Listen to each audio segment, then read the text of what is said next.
How do peripheral nerve tumors normally present? Well, they can present usually in one of two ways. The patients will typically notice a lump. They're maybe washing an arm and they feel a lump there, or maybe they're doing a breast exam and they feel a lump in their armpit, or maybe I've had patients getting a massage and the massage therapist notices something in the back or the back of their thigh or wherever. Sometimes they're completely incidental because maybe they're too deep to feel the mass, or maybe the mass is too small to feel. Maybe a patient gets a MRI scan for some other problem, like a sore shoulder or something like that, and a incidentally discovered tumor shows up on the scan, one that's asymptomatic, patient didn't know about, but it's just found incidentally.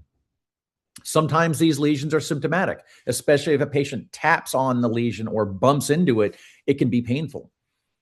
Sometimes patients can be aware of these lesions and they can be aware that they're getting bigger over time. They tend to grow slowly, but patients, once they're aware of it, can typically know when the lesion's getting bigger. Usually benign nerve tumors do not invade the nerve. They don't cause damage to the nerve. And as a result, they don't cause numbness or weakness or ongoing spontaneous pain. They're really only painful when they're bumped. And then when you bump into the tumor or tap on it and it provokes an electrical painful response, that's called a Tinel sign. Here's a picture of a patient with a nerve tumor growing along the tibial nerve along the ankle. They can really appear anywhere the nerves are in the body, anywhere. Okay.